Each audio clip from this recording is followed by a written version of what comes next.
ചന്ദ്രയ്ക്ക് രാവിലെയാ ബോധം തെളിഞ്ഞത്. എല്ലാം കാണാം, എല്ലാം കേൾക്കാം, എല്ലാം മനസ്സിലാക്കാം, പക്ഷെ സംസാരിക്കാൻ കഴിയില്ല. കഴുത്തിന് താഴെ ആകെ തളർന്നിരിക്കുക.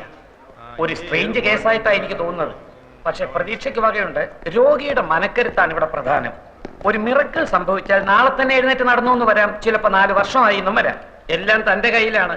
ജീവിക്കണമെന്ന മോഹം എത്രയും കൂടുന്നോ അത്രയും പെട്ടെന്ന് ചന്ദ്രിക സുഖം പ്രാപിക്കും. ആ മോഹം ഉണ്ടാക്കേണ്ടത് നിങ്ങളാണ് എല്ലാവരുടെയും ഒരേ ഒരു പ്രതീക്ഷ. How is she? എല്ലാം നോർമൽ.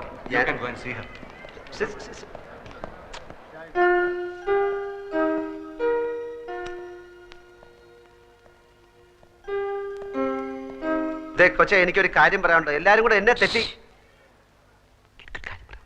അയ്യോ, എന്റെ മോൾക്ക് എന്ത് പറ്റി? അയ്യോ, എന്റെ മോളെ, അയ്യോ, എന്റെ ഗുരുവായൂരപ്പ, എന്റെ മോളെ കിടക്കുന്നത് കണ്ടോ? അയ്യോ, എന്റെ മോളെ, അയ്യോ. ഞാൻ DSP സത്യപാൽ, പുതിയോർമ്മന്റെ അമ്മാവനാണ്. ഇതെന്റെ പെങ്ങളുടെ ഭർത്താവ് അഡ്വക്കേറ്റ് വേണു. അല്ലല്ലോ, പാലക്കാട് ക്രിമിനൽ പ്രാക്ടീസാ. ഞങ്ങളിങ്ങനെ കേസിന്റെ കാര്യങ്ങളൊക്കെ പറഞ്ഞുകൊണ്ടിരിക്കുകയായിരുന്നു. അപ്പൊ ഇതുപോലൊരു കേസ് അല്ല, ഇതുപോലല്ല. ഈയിടെ രാജീവ് ഗാന്ധിയുടെ മകൾ പ്രിയങ്കയുടെ ഭർത്താവെന്ന് പറഞ്ഞുകൊണ്ട് ഒരുത്തൻ ഹൈദരാബാദിൽ നിന്ന് ചെന്നില്ലേ? കോടതിയിൽ വരാൻ പ്രിയങ്കയെ കല്യാണം കഴിച്ചു പറഞ്ഞില്ലേ? എന്നിട്ട് ഇപ്പൊ അവന്റെ ഗതി എന്തായി? 5 വർഷം തടവും 10,000 രൂപ പിഴയും. ഞാൻ പോട്ടെ, എനിക്ക് അല്പം പണിയുണ്ട്. എങ്ങോട്ടാ? ഓഫീസിലേക്ക്. അപ്പൊ ആൽഫ്രണ്ടിന് എന്തോ സ്വന്തമായിട്ട് ബിസിനസ് ഉണ്ടെന്ന് കേട്ടു. സ്വന്തമായിട്ട് ഓഫീസുണ്ട്. താമസം ഓഫീസിൽ തന്നെ. ഞങ്ങളൊക്കെ ഗസ്റ്റ് ഹൗസിലാ. ആൽഫ്രണ്ടിന് വേണേ അങ്ങോട്ട് വരാം. വളരെ വലിയ വീട്. ബിസിനസിന്റെ ആവശ്യത്തിന് ആൾക്കാർ വന്നും പോയി കാണാനും കേൾക്കാനും ഒക്കെ അവിടെ സൗകര്യമുണ്ട്. ഞാൻ പോട്ടെ. ധൈര്യമായിട്ട് പോയിക്കോ. ചന്ദ്രയുടെ കാര്യത്തിൽ എന്തെങ്കിലും തീരുമാനം ഉണ്ടാകുന്നവരെ ഞങ്ങളിവിടെ തന്നെ ഉണ്ടാവും. അപ്പൊ കൂടെ നമ്മളെല്ലാം അന്വേഷിച്ച് തേയില കച്ചവടവും തുണി കച്ചവടവും മില്ലും ഫാക്ടറിയും ഒക്കെ ആയിട്ട് പണം ചാക്ക് കണക്കിന് കയ്യിൽ വെച്ചിരിക്കുന്ന ആൾക്കാരാ. ആ പെണ്ണിനെ പറ്റി കാര്യമായിട്ട് ആർക്കൊന്നും അറിഞ്ഞൂടാ. ആൽഫി എന്നുള്ളൊരു പേരല്ലാതെ അവന്റെ ഉമ്മയാര് ബാപ്പയാര് കറുപ്പോ വെളുപ്പോ വീടേത് കൂടേത് ഒന്നും ഒരുത്തനും അറിഞ്ഞൂടാ. 14-ാം തീയതി രജിസ്റ്റർ കച്ചേരിയിൽ ഓൻ ഇവിടെ നിൽക്കാതെ കഴിച്ചിട്ടുണ്ട്. നമ്മൾ ഇവിടെ ചുറ്റിപ്പറ്റി നിന്നിട്ട് എങ്ങനെയെങ്കിലും ഓളെ ഒപ്പം എങ്ങനെയാണെന്ന് കണ്ടുപിടിച്ചാൽ മതി. 23 ലക്ഷം നമ്മളെ കീശ കിടക്കും മോനെ. ഓക്ക് വായി തുറക്കാൻ പറ്റാത്തിടത്തോളം കാലം ഒപ്പം അതല്ല നോക്ക് പറയാൻ പറ്റൂലല്ലോ. അതോടെ നമ്മളെല്ലാ കഷ്ടകാലവും തീരും മോനെ. പിന്നെ ആ കുള്ളം തടിയനില്ലേ, കഷണ്ടി ചെവി പൂടാ, അയാള് വെറും ഡ്രൈവർ അല്ല. വർമ്മ കഴിഞ്ഞാ പിന്നെ ആ വീട്ടിലെ ഏറ്റവും കൂടുതൽ മടുപ്പ് അയാൾക്കാ. അയാളെ കയ്യിലെടുത്ത ഓളെ ഒപ്പി നമുക്ക് കണ്ടുപിടിക്കാം.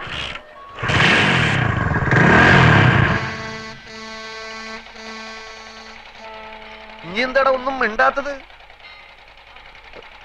നീ പടച്ചോനെ കണ്ടിട്ടുണ്ടാ? ഇല്ല, കണ്ടിരുന്നെങ്കിൽ ഒന്ന് ചോദിക്കായിരുന്നു. എന്തിനാ ഇങ്ങനെ എന്നെ പടച്ചു വിട്ടതെന്ന്. എന്നാ പടച്ചോനെ നമ്മള് കണ്ടിട്ടുണ്ട്. എവിടെ വെച്ച്? പലയിടത്തും വെച്ച്, പല രൂപത്തിൽ. ഒരിക്കല് ബസ്സിൽ ടിക്കറ്റ് എടുക്കാൻ 20 പൈസ കുറവായപ്പോ സ്കൂളിൽ പഠിപ്പിച്ച പണിക്കര മാഷ രൂപത്തിൽ വന്ന് 20 പൈസ തന്ന്. പിന്നൊരിക്കൽ എടപ്പള്ളി പെരുന്നാളിന് കാശില്ലാണ്ട് ബെസന്ന് വലഞ്ഞപ്പോ ഒരു ദുബായിക്കാരന്റെ രൂപത്തിൽ വന്ന് ബിരിയാണി വാങ്ങി തന്നു. അങ്ങനെ കഷ്ടപ്പെടുന്ന നമ്മളെ മുമ്പിൽ പല രൂപത്തിലാണ് പടച്ചോൻ വരിക. ഇപ്പൊ ഈ ചന്ദ്ര എന്ന് പറയുന്ന പെണ്ണിന്റെ രൂപത്തിലാണ് വന്നിരിക്കുന്നത് എന്ന് വെച്ചോളി. ഞമ്മള് പാതി പടച്ചോൻ പാതി എന്നാ. പടച്ചോന്റെ പാതി പടച്ചോൻ ചെയ്തു, ഞമ്മളെ പാതി ഞമ്മള് ചെയ്യണം. നീ ചെകുത്താനെ കണ്ടിട്ടുണ്ടാ? ഉണ്ടല്ലോ ഞമ്മളെ മാമ. അതൊക്കെ കുഞ്ഞ് ചെകുത്താൻ. വലിയ മലയിടത്ര ഉള്ളതുണ്ട്. അതായിട്ടായിരിക്കും ചിലപ്പോ ഒറിജിനൽ ആൽഫി വരുന്നത്. അപ്പൊ പടച്ചോനും കാണൂല, ആരും കാണൂല. ഞാൻ ഒറ്റയ്ക്ക് കൈയും കാലും ഇട്ട് അടിക്കേണ്ടി വരും. ഓരോ പുലിവാലും കൊണ്ടുവന്നിരിക്കുന്നു. ഒരു കാര്യം ഇനി മറക്കല്ലേ, ആകെ മുങ്ങി നിക്ക നമ്മള്. നൂറെ, എനിക്ക് ആ പെങ്കൊച്ചിന്റെ കിടപ്പ് കണ്ടിട്ട് തട്ടിപ്പ് കാണിക്കാൻ തോന്നുന്നില്ല. ഓ, അതാണ് എനിക്ക് വിഷമം. നാട്ടിൽ കിടന്ന് കഷ്ടപ്പെടുന്ന നിന്റെ അച്ഛനെയും പെങ്ങളെ ആലോചിച്ചിട്ട് എനിക്ക് വിഷമില്ല. എപ്പോഴോ കുറെ ഐസ് മുട്ടായി വാങ്ങിച്ചു തന്നൊന്നും പറഞ്ഞിട്ട് അതിന്റെ നന്ദി കാണിക്കാൻ വേണ്ടി നിന്റെ പിന്നാലെ ഇറങ്ങി തിരിച്ച എന്റെ ഇപ്പോഴത്തെ സ്ഥിതി ആലോചിച്ചിട്ട് എനിക്ക് വിഷമില്ല. എങ്ങാണ്ടെന്നോ വന്ന ഒരു പൂത്ത കാശുകാരി പെണ്ണിന്റെ കിടപ്പ് കണ്ടപ്പോ നിന്റെ ചങ്ക് നൊന്തുവല്ലേ. നമ്മളെ പെണ്ണിനെയും മാമാനെയും പറ്റിച്ചപ്പോ ഇല്ലാതിരുന്ന നിന്റെ ഈ വിഷമം ഇപ്പൊ നമ്മളെ കാണിക്കാനുള്ളതല്ലേ. 23 ലക്ഷം ഒറ്റക്കടിച്ച് മുങ്ങാനുള്ള പരിപാടിയാണെങ്കിൽ അത് പറഞ്ഞാൽ മതി. എനിക്കിന്റെ കാശ് വേണ്ട. നീ വലിയ പണക്കാരനാവുമ്പോ മാമേന്റെ പൈസ കൊടുത്തില്ലെങ്കിൽ ആ പാവം മൈമുനേന്റെ 3000 രൂപയെങ്കിലും കൊടുത്തേക്കണം. എനിക്ക് അവളെ കിട്ടിയിട്ടില്ലെങ്കിൽ സാരമില്ല. ആ പാവത്തിനെ പറ്റിച്ചാൽ നീ ഒരു കാലത്തും കൂടെ പിടിക്കില്ല. ഞാനും നീയായിട്ട് ഇനി ഒരു ബന്ധവുമില്ല.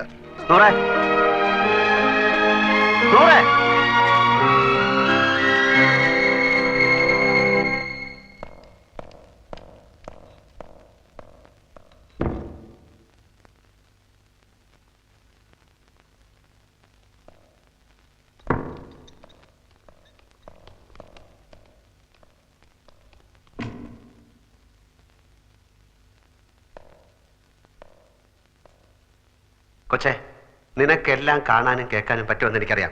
I am Appukuttan. എന്റെ പേര് അപ്പുക്കുട്ടൻ എന്നാ. വഴി വെച്ച് നാട്ടുകാരെല്ലാം കൂടെ നിന്നെ എന്റെ തലയെ വെച്ച് തന്നതാ. ഇവിടെ കൊണ്ട് ഞാൻ ഇറക്കി. അതോടെ അവരെല്ലാം കൂടെ പിടിച്ച് എന്നെ നിന്റെ ഭർത്താവാക്കി. ഇടിവെട്ടിയവന്റെ തലയിൽ പാമ്പ് കടിച്ചു എന്ന് കേട്ടിട്ടുണ്ടോ? ആ ഗതിയാ ഇപ്പൊ എന്റേത്. അതുകൊണ്ട് സത്യം തുറന്ന് പറഞ്ഞേക്കാമെന്ന് കരുതിയാ ഇപ്പൊ ഞാൻ വന്നത്. അപ്പൊ ഇവിടെ ആരുമില്ല, എല്ലാരും നല്ല ഉറക്കം. നാളെ ഞാൻ വരും, ഉള്ള സത്യം അങ്ങ് തുറന്ന് പറഞ്ഞേക്കും. കേട്ടില്ല? ഇപ്പൊ ഞാൻ പോന്നു. Good night.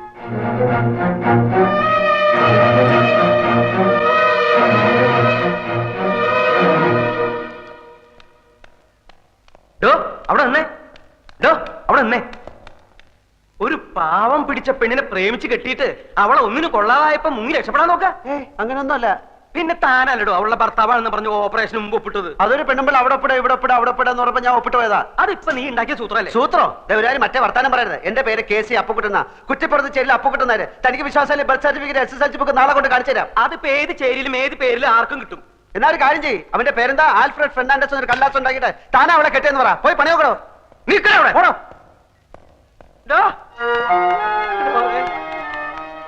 അപ്പൊ സത്യം പറയാൻ പോവാ? സത്യം പറയാൻ പോവാ? അതെ, രാവിലെ ഞാൻ വരും. ഉള്ളതൊക്കെ എല്ലാവരോടും അങ്ങ് തുറന്നു പറയും. അതോടെ ഏർപ്പാട് അങ്ങ് ക്ലോസ് ചെയ്യും. തനിക്ക് എന്താണോ വേണ്ടത്? ഞാൻ സമ്മതിക്കില്ല. എന്ത് വന്നാലും നീ സത്യം പറയാൻ ഞാൻ സമ്മതിക്കില്ല. എനിക്ക് സത്യം പറഞ്ഞേ പറ്റും. എന്താണ് നിന്റെ അപ്പന്റെ പേര് ഹരിചന്ദ്രൻ? അല്ല, ഗോവിന്ദൻ നായർ. പിന്നെ എന്താണ് നിനക്ക് ഇത്തിരി കള്ളം പറഞ്ഞാല്? എനിക്ക് കള്ളം പറയേണ്ട കാര്യമില്ലല്ലോ. എന്റെ പൊന്നാൽഫി മോനെ. അപ്പുക്കുട്ടൻ. ഓ, അപ്പുക്കുട്ടൻ നായരുടെ മോനെ, ഞാൻ പറയുന്നത് കേക്ക്. നീ പറഞ്ഞത് ശരിയാ. കള്ളം പറയേണ്ട കാര്യം നിനക്കില്ല. പക്ഷെ ഇവിടത്തെ സ്ഥിതി കൂടി ഒന്ന് ആലോചിക്കണ്ടേ? മോളുടെ ഗതി കണ്ട് നിന്റെ മുമ്പിലല്ലേ ആ വർമ്മ സാർ ബോധം കെട്ട് വീണത്. ആ ഷോക്കീന്ന് ഇതുവരെ അങ്ങേര് കര കയറിയിട്ടില്ല. ഈ നിലയിൽ ഇതും കൂടി കേട്ട ആ പാവം ചത്തു. ഞാനല്ലാത്ത കാര്യം ഞാൻ എങ്ങനെ പറയും? നിനക്ക് സത്യം പറയണല്ലേ? ആ, നീ സത്യം പറഞ്ഞോ. ഒരു 3-4 ദിവസം കൂടി കഴിഞ്ഞോട്ടെ, അങ്ങോട്ടൊന്ന് എഴുന്നേറ്റ് നിന്നോട്ടെ. എന്തും കേൾക്കാനുള്ള മനക്കെട്ടി അദ്ദേഹത്തിന് വന്നോട്ടെ. നിന്നെ ഞാൻ ഈ ഇരവിക്കുട്ടിപ്പിള്ള അദ്ദേഹത്തിന്റെ മുന്നിൽ കൊണ്ടുവന്ന് നിർത്തി സത്യം പറയിപ്പിക്കുക. അതുപോലെ അതിനിടെ ശരിക്കുള്ള വന്ന ഞാൻ കള്ളനാവില്ലേ? വരുന്നെങ്കിൽ എന്നേ വരണമായിരുന്നു. നമുക്കറിയാത്ത എന്തൊക്കെയോ കുഴപ്പങ്ങൾ നടന്നിട്ടുണ്ട്. ചന്ദ്രക്കുഞ്ഞ് വാ തുറക്കാതെ നടന്നോ ഒന്നും അറിയാനും പറ്റില്ല. ഇനി അഥവാ വന്നാൽ ഞാൻ പറയും. ഞാൻ പറഞ്ഞിട്ടാണ് നീ ഈ നല്ല കാര്യത്തിന് കൂട്ടുനിന്നതെന്ന്. പോരെ? ഒരു 3 ദിവസം നീ ഇവിടെ വരിക പോവാ. ഏതല്ലാത്ത ഉപകാരല്ലേ? നീ വരുമോ? 3 ദിവസം കഴിഞ്ഞാൽ ഞാൻ സത്യം പറയും. നീ നല്ല പയ്യനാണ്. നിന്നെ കണ്ടപ്പോഴേ എനിക്കത് അറിയാമായിരുന്നു. എന്നാ ശരി, ഞാൻ ഗുഡ് നൈറ്റ് പറഞ്ഞോ? ഇല്ല. Good night. Good night. ഞങ്ങളുടെയൊക്കെ പ്രാർത്ഥനയുണ്ട്, വേഗം സുഖാവും. പാല് ഫ്ലാസ്കിലുണ്ട്.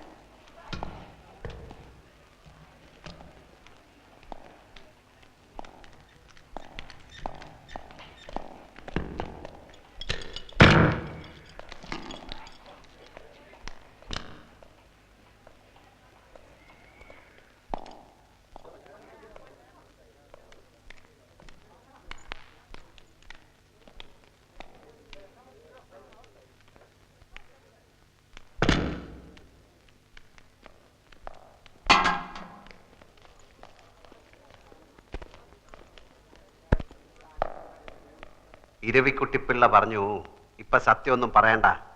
ഇപ്പൊ പറഞ്ഞ തന്റെ അച്ഛന്റെ കാറ്റ് പോകുന്നു. അതുകൊണ്ട് ഞാനിപ്പോ ഒന്നും പറയുന്നില്ല. ഇപ്പൊ ആ മുറിക്കകത്തുള്ള ആരാ? അതല്ലേ ചന്ദ്രകുഞ്ഞന്റെ ഭർത്താവ്. ഈ കക്ഷി അത്ര കപ്പാസിറ്റി ഉള്ള പാർട്ടി ഒന്നും അല്ലല്ലേ? നമ്മളൊന്നും സ്റ്റാറ്റസിന് പറ്റിയതല്ല. വർമ്മ സാറിനോ ഞങ്ങൾക്കൊക്കെ എതിർപ്പായിരുന്നു. കാശ് കൊടുത്തോ? ഓ, കൊടുത്തു. ഇനിയിപ്പോ ഇങ്ങനെയൊക്കെ ആയ സ്ഥിതിക്ക് മരുമോനായി സ്വീകരിച്ചല്ലേ പറ്റൂ. പറഞ്ഞതെല്ലാം ഓർമ്മയുണ്ടല്ലോ. ഞാൻ പറയുന്നത് വരെ ഒരു സത്യം ഒരാളോടും പറയരുത്. സത്യം പറയണ നേരാവുമ്പോ ഞാൻ പറയാം.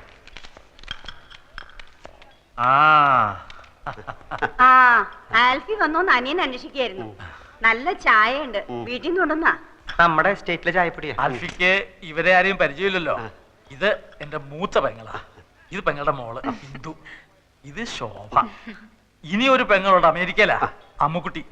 അവക്കൊരു മകനുണ്ട്, അവൻ ഡോക്ടറാ. പിന്നെ ഇവരെ പരിചയപ്പെട്ടിരുന്നല്ല പരിചയം. ഇനിയിപ്പോ എന്തായാലും നമ്മളൊക്കെ ഒരു കുടുംബമായിട്ട് കഴിയേണ്ട ആൾക്കാരല്ലേ. അധികം സംസാരിക്കണ്ടെന്ന് ഡോക്ടർ പറഞ്ഞിട്ടില്ലേ അമ്മാവ? എനിക്ക് ആൽഫിയെ കാണുമ്പോ മനസ്സിന് വല്ലാത്ത സമാധാനവും ശക്തിയൊക്കെ തോന്നുക. ഇത് ഇരവി. അറിയാം. അങ്ങനെ അറിഞ്ഞാ പോരാ, ഞാൻ പഞ്ഞിക്കുരി ബിസിനസ്സുമായിട്ട് നടക്കുന്ന കാലം മുതല് ഇയാൾ എന്റെ കൂടെ ഉണ്ട്. ഇരവി വിഷം കൊടുത്ത് കുടിക്കാൻ പറഞ്ഞാലും അനിയൻ കുഞ്ഞു കുടിച്ചോളും, അത്ര വിശ്വാസ. ഞാനൊരു ക്രിമിനൽ വക്കീലായതുകൊണ്ടല്ല ചോദിക്കുന്നത്. വിഷമം തോന്നരുത്. ബന്ധുക്കളാരും ഇല്ലേ? അച്ഛൻ, അമ്മ, സഹോദരങ്ങൾ. അച്ഛനമ്മ സഹോദരങ്ങളുണ്ട്. അവരൊക്കെ അങ്ങ് ഡെറാഡൂണില്ല. അത് തനിക്കെങ്ങനെ അറിയാം? കഴിഞ്ഞ പ്രാവശ്യം പാലക്കാട്ട് നിന്ന് ചന്ദ്രയുടെ കോൺഗ്രസ കാറ് ഇവിടെ കൊണ്ടുവന്ന് കൊടുത്തില്ലേ? അപ്പൊ പരിചയപ്പെട്ടതാ കോൺഗ്രസ. കോൺഗ്രസ അന്ന് പരിചയപ്പെട്ടതാ. എന്നിട്ട് അന്ന് താനത് പറഞ്ഞില്ലല്ലോ. അന്ന് നിങ്ങൾ കണ്ട കീരിയും പാമ്പും പോലെയല്ലേ? ഞാൻ മിണ്ടി കണ്ടു എന്നങ്ങാൻ പറഞ്ഞ എന്റെ മേൽ ചാടി കയറാനോ? ഓഹോ, അപ്പൊ ഇരവി മാമൻ മാത്രമേ നേരത്തെ ഇവിടെ ആൽഫിയെ കണ്ടിട്ടുള്ള ആളുള്ളൂ. എന്നാ ഞാൻ ഒരു സത്യം പറയാം. എന്നാ സത്യം ഞാൻ തുറന്നു പറയാം. ഞാൻ സത്യം തുറന്നു പറയാം. ഞാൻ സത്യം തുറന്നു പറയാം. ഈ രണ്ടുപേരും പറയാൻ പോകുന്ന ഒരു സത്യമില്ല. അപ്പൊ അത് ഞാൻ സത്യം പറഞ്ഞാൽ എന്താ? അപ്പൊ അത് നിങ്ങൾ സത്യം പറഞ്ഞാൽ ഞാൻ കള്ളനാവില്ല. ഞാൻ സത്യം പറയാം. സത്യമല്ല ഈ സത്യം. എനിക്കെങ്ങനെ കള്ളനാവും? ഈ സത്യം ഞാൻ പറയാം. ഞാനൊരു ബിയർ അടിച്ചു. ബിയർ? ബിയർ. എന്നോട് ക്ഷമിക്കണം, ഞങ്ങൾ പരിചയപ്പെട്ടപ്പോ ആൽഫി പറഞ്ഞു ഒരു ബിയർ അടിക്കാമെന്ന്. ഇപ്പോഴത്തെ ടെൻഷന് ഞാൻ അന്ന് ആദ്യമായിട്ടൊരു ബിയർ അടിച്ചു പോയി. ആദ്യമായിട്ട് താനല്ലെങ്കിലും പാത്തും പതുങ്ങിയും ഇടയ്ക്കൊക്കെ ലേശം അടിക്കാറുണ്ടെന്നുള്ളത് എനിക്കറിയാം. ഇപ്പൊ മനസ്സിലായില്ലേ ഞാൻ പറഞ്ഞതിന്റെ ഗുണം? പോവാ ഇങ്ങോട്ട്. ആഫീസിൽ കുറച്ച് പണിയുണ്ട് നീയാണ് പറഞ്ഞു.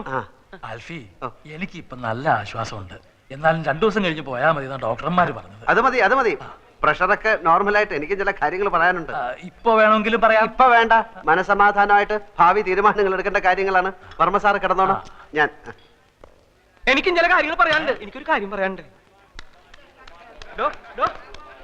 നീ എനിക്ക് ഹൃദയസ്തംഭനം ഉണ്ടാക്കി ഇറങ്ങിയിരിക്കുക. ഞാൻ വിചാരിച്ചു ഒറിജിനൽ സത്യം പറയാൻ പോവാണെന്ന്. നീ നിന്റെ ഇഷ്ടത്തിനൊന്നും വിചാരിക്കണ്ട. വിചാരിക്കേണ്ട സമയത്ത് ഞാൻ പറയാം. ഈ ക്യാഷ് ഉണ്ടോ? ഒരു 500 റുപ്പീസ് തരാൻ ആവശ്യം. ഇങ്ങോട്ട് വന്നേ, ഒരു 500 രൂപ കൊടുത്ത്. ഓ അല്ല, ഇതിപ്പോ ആരെ കണക്കിലാ എഴുതേണ്ടത്? അത് നിന്റെ അമ്മായി അമ്മയുടെ പ്രസവത്തിന് പലഹാരം ഉണ്ടാക്കി കൊണ്ടുപോയ കണക്കിൽ അങ്ങ് എഴുതിയാൽ മതി. നീ കിന്നാരം ഒന്നും പറയണ്ട, പറയണത് കേട്ടാ മതി. ഓ ഓ ഓ